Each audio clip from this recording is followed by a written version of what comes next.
So I want you to imagine, just for a second, that you are locked inside a maximum security prison. Oh, man. Yeah, I really want you to picture the absolute weight of that environment.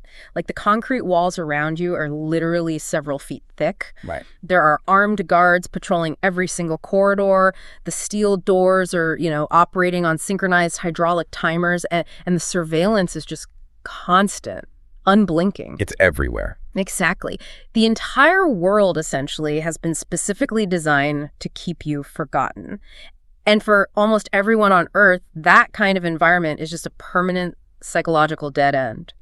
Yeah, I mean, it's really the ultimate physical manifestation of a closed system. Right. The architecture, the daily routines, the surveillance protocols, they are all engineered to systematically crush the very idea of leaving. To just break you down. Exactly. The psychological barrier is actually just as formidable as the physical one. Yeah. You're basically conditioned to believe escape is just a mathematical impossibility. But, for a select few, those walls aren't a dead end at all. No, they're not. They look at that seemingly insurmountable system, and they just see like a complex engineering challenge. So today's deep dive is all about deconstructing 4 of the most audacious prison escapes in human history. And it is a wild ride. It really is. We are drawing from this fascinating piece of source material called The Impossible Escapes: 4 Audacious Prison Breakouts. And, studying these events provides this incredible window into how systems actually operate. Yeah. Because if we look past the crimes that put these individuals inside, their methods reveal just a masterclass in human ingenuity, exploiting systemic blind spots, and really the sheer psychology of audacity. Absolutely. Every impenetrable system has a seam, if you just know where to look. Okay, let's unpack this, because the wild variety of methods we are going to cover today is just incredible. Oh, yeah. I mean, we were talking about everything from papier-mâché heads to custom-built underground railroads to a guy who essentially put a stamp on his forehead and mailed himself to freedom. Which is still hard to believe. Right. But we have to start with the granddaddy of them all. The absolute classic, Alcatraz in 1962. The Rock. The Rock. And for those who need a quick refresher, Alcatraz wasn't just a fortress. It was an island sitting completely isolated in the freezing, churning currents of the San Francisco Bay. Right, because the environment itself was essentially the primary guard. Yeah, exactly. The designers of Alcatraz essentially just, outsourced the perimeter security to the Pacific Ocean. Which is pretty smart. It is. Why? The water temperature and the tides were considered entirely legal to anyone who even attempted to swim to the mainland. But Frank Morris and the Anglin brothers, John and Clarence, they decided to challenge that geography anyway. She did. And they didn't use explosives or some massive outside assault team. They used the most mundane objects imaginable. Spoons, basically. Literally stolen cafeteria spoons, discarded rusty saw blades, and my personal favorite, a makeshift drill that they cobbled together from a stolen vacuum cleaner motor. See, what's fascinating here is the pure discipline that specific method requires. Yeah, the patience. Exactly. When we think of a breakout, popular culture usually feeds us this explosive, chaotic event, right? Movie, a riot or something. Right, a sudden riot or a desperate sprint for the fence line. But this was a slow, agonizing application of primitive patience. Yes. They spent 6 whole months quietly chipping away at the moisture-damaged concrete around the air vents in the back of their cells. 6 months of just chipping away concrete with spoons and a modified vacuum motor. It's mind-boggling. It is. And I really want to dig into the mechanics of that, because how do you even build a drill in a 1960s prison cell? Carefully. Very carefully. According to the source material, they managed to steal the fan motor from a vacuum cleaner that was used during chore duty. Wow. Yeah, and they secretly stripped off the casing, rewired the whole thing, and attached a stolen metal file to the rotary shaft to act as a drill bit. That's just wild. It's like trying to tunnel out of a modern bank vault using only office supplies you found in the break room. That is a great way to put it. But that brings up a massive logistical problem. A vacuum motor grinding against concrete is incredibly loud. Oh, yeah. It would echo everywhere. Yeah. But they actually leveraged the prison's own schedule against it. Oh, right. Because Alcatraz had this officially sanctioned music hour in the evenings where inmates were allowed to play instruments in their cells. And Frank Morris played the accordion. Exactly. So for months, He would play that accordion as loudly and aggressively as humanly possible. That is brilliant. Right. He used it to mask the mechanical grinding noise while the Anglin brothers took turns drilling and scraping at those vents. So smart. But, I mean, they still had the issue of the nightly patrols, right? Yes. Guards walk past those cell bars regularly to physically verify that a warm body was actually asleep in the bed. Right, they had to see a person. And if you are hanging out in the utility corridor behind your cell digging a tunnel, you obviously aren't in your bed. Which forced them to manufacture a solution. Literally. The dummy heads. The dummy heads. They built highly realistic dummy heads to completely fool the guards. And the ingredients they use. Oh, it's wild. Yeah.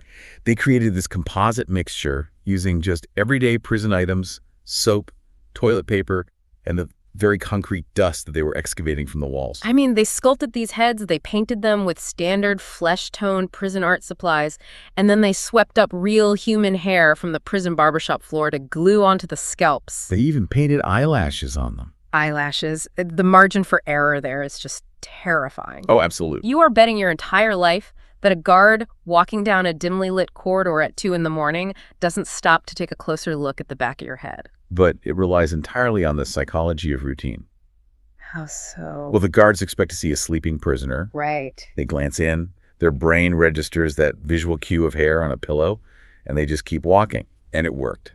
On the night of June 11th, 1962, the inmates deployed the dummy heads one last time, squeezed through those widened vents into the utility corridor, and climbed a complex network of plumbing pipes straight to the roof. And then descended to the water's edge. Exactly. And they didn't just try to swim for it, which is the crazy part. No, that would be suicide. Right.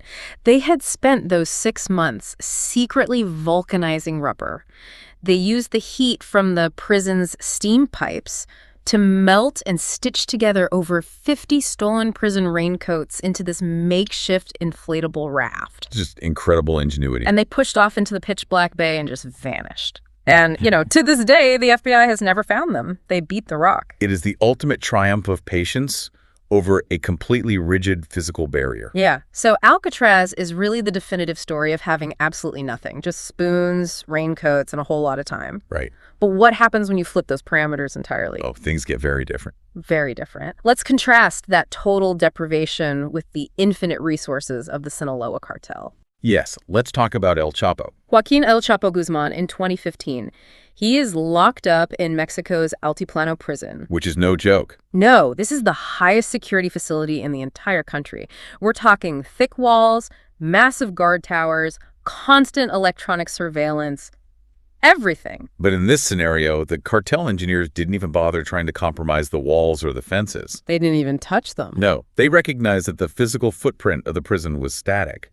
So they just bypassed the perimeter completely by going a mile underneath it. And the scale of what they built is honestly difficult to even comprehend. It's massive. They hired professional mining engineers and spent a full year digging a 1.5-kilometer tunnel. A year. Yeah, that's nearly a mile long, carved through solid earth, sitting 30 feet underground. Wow. It had heavy structural timber supports to prevent cave-ins. It had dedicated PVC ventilation pipes pumping in fresh oxygen and a fully wired electric lighting system. I mean, they essentially built commercial-grade infrastructure. They really did. Which honestly makes me want to push back on the entire premise of this being an engineering victory. Oh, really? How so? Well, I just have a really hard time believing this was just a clever exploitation of a blind spot. Okay, I hear you. You are digging a mile-long tunnel 30 feet down, requiring the removal of thousands of tons of earth right under a maximum security prison. Yeah, it's not exactly subtle. Right. You don't do that without someone in authority noticing. Wasn't this actually just massive institutional corruption? Well, if we connect this to the bigger picture, it's really a synthesis of both. Okay. Did the cartel likely purchase the silence of key officials? Absolutely. I mean, infinite resources allow you to compromise human integrity pretty easily. For sure. But the engineering execution itself is still what bypassed the physical system. The logistics of the dirt removal alone were staggering. How did they even hide all that dirt? They purchased a seemingly abandoned plot of land about a mile away from the prison, built a cinder block construction site, and then used heavy trucks to constantly haul away the excavated dirt. Oh, wow. Yeah, disguising it as just normal building debris. Okay, that explains the starting point. But how do you navigate a tunnel underground? and end up exactly where you need to be. That's the crazy part. Right, because they didn't just pop up randomly in the prison yard. This mile-long tunnel ended precisely beneath the shower drain of El Chapo's specific cell. Down to the edge. How do you map that from outside the walls without making a mistake? They utilize smuggled GPS coordinates and precise architectural blueprints of the prison itself. Unbelievable. But the choice of the shower drain is actually the critical detail here. Why the shower drain? Because inside that cell, security cameras monitored Guzman 24 hours a day, 7 days a week. Okay. However, the shower floor had a tiny 2-foot by 2-foot privacy wall. Oh, I see. It was the singular geometric blind spot in the entire cell that the camera lens could not capture. So they literally drove a multi-million-dollar tunnel right up to the 1 pixel the surveillance system couldn't see. Exactly. The system was totally inflexible, the camera couldn't be moved, and the blind spot was actually a documented mandate for privacy. Wow. So the engineers found that tiny, tiny gap in the armor and poured limitless capital into exploiting it. And the escape vehicle was just as custom, right? No. Because when he dropped down the hatch in his shower on July 11th, 2015, he didn't have to walk a mile underground. That would take too long. Right. They had modified a motorcycle to run on a custom metal rail system laid directly into the floor of the tunnel. A motorcycle on rails. He just hopped on the bike and was whisked away at high speed to that cinder block house. It perfectly illustrates how an immovable defense, no matter how heavily funded it is, will eventually fail against an attacker with unlimited time and unlimited capital. Yeah, that makes total sense. So both Alcatraz and El Chapo involved incredibly slow, hidden movements, either chipping through walls or digging deep under the earth. Very covert. Exactly. But what about bypassing a maximum security perimeter by just dropping right over the top of it in broad daylight? Yeah, this is a fun one. Let me introduce you to Pascal Payet. He's a French criminal who turned escaping into like a literal action movie franchise. Payet is unique because he didn't rely on stealth at all. He relied on overwhelming, unexpected speed. Yeah. So in 2001, Payet is serving a lengthy sentence at the Luynes prison in France. Right. His associates on the outside decide they're going to break him out. And they don't dig a tunnel. They literally hijack a helicopter. A full-blown helicopter. Yes. They force the pilot at gunpoint to fly directly over the prison walls, land right in the middle of the exercise yard, scoop Payet up, and fly away. And coordinating that from inside a prison requires remarkable logistical timing. I can't even imagine. It involves smuggled mobile phones to communicate the exact schedule of the yard rotations and an outside crew capable of, surveilling local flight schools or tourist agencies to secure the aircraft. But here's where it gets really interesting, though. Oh, it gets better. Most fugitives, they lay low after an escape like that. But in 2003, Payet is still on the run. Yeah.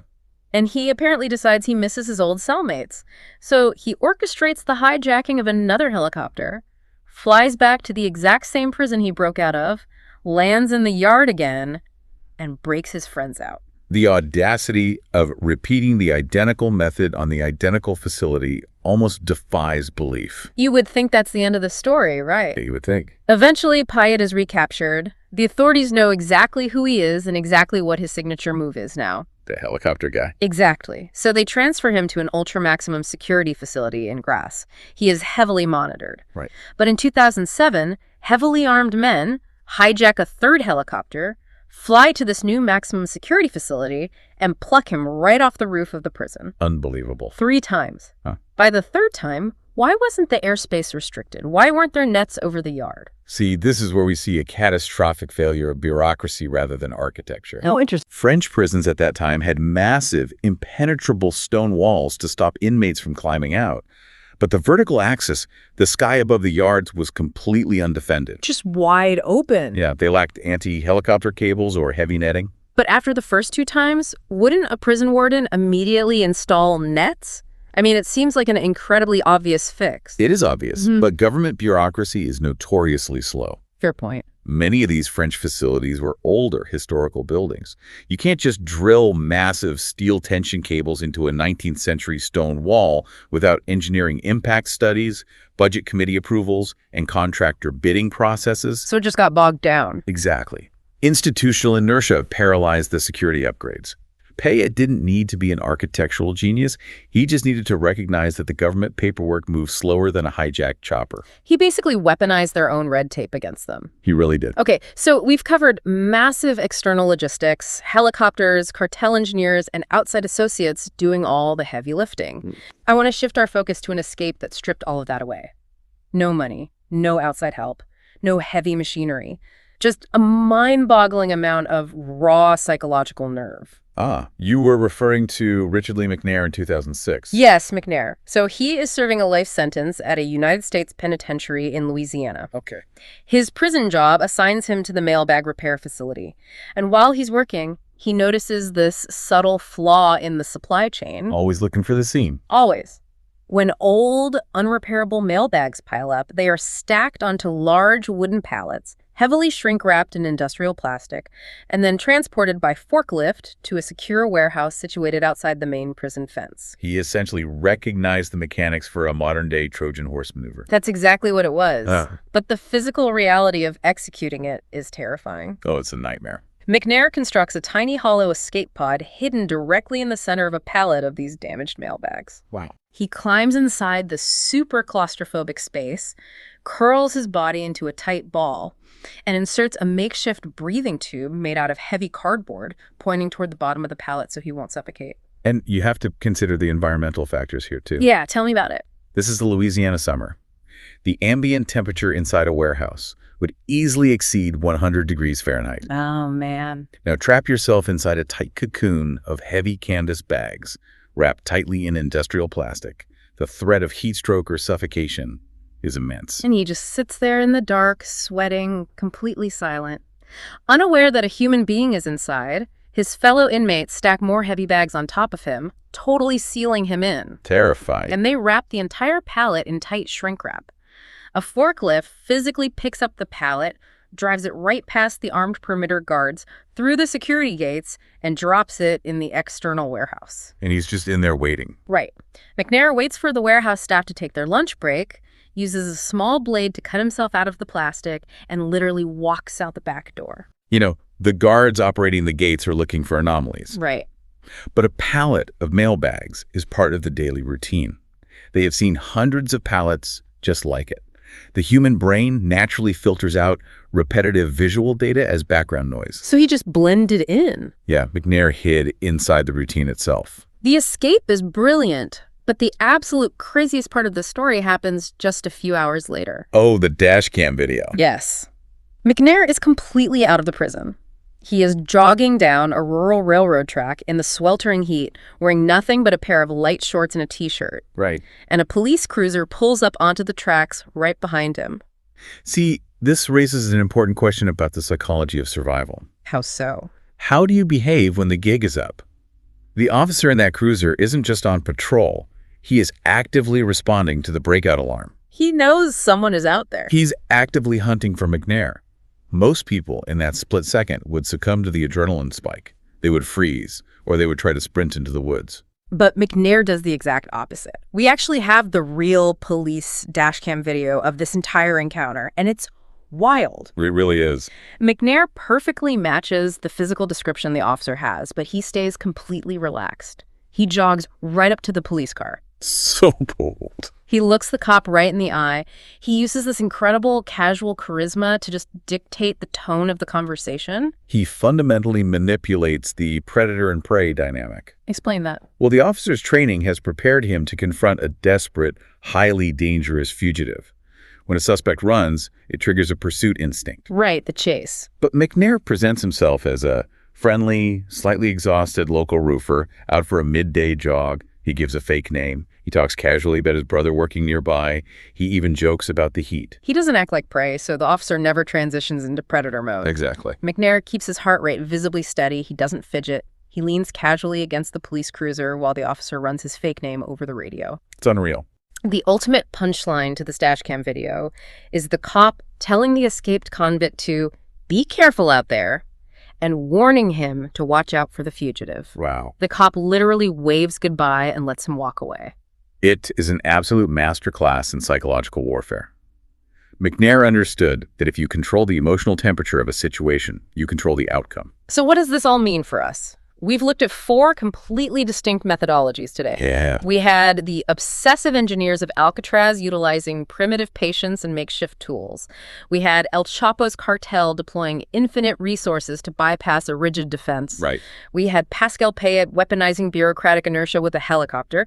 And we had Richard Lee McNair utilizing a shipping pallet and pure psychological manipulation to simply talk his way to freedom. Each of these individuals looked at an environment designed to be an absolute dead end, and they systematically dismantled it by finding the one vulnerability the architects failed to account for. I want to put this directly to you, the listener. Think about these 4 distinct approaches. Yeah, which one stands out? Exactly. Which of these escapes do you think required the most genius? And which one do you think relied entirely on the luck of the draw? It's a tough call. And when you face an impossible, immovable wall in your own life, maybe a massive career obstacle or a structural problem, how do you handle it? Right. Do you chip away at it patiently over time? Do you try to throw resources at it to find a way under? Do you brute force your way over the top time and time again?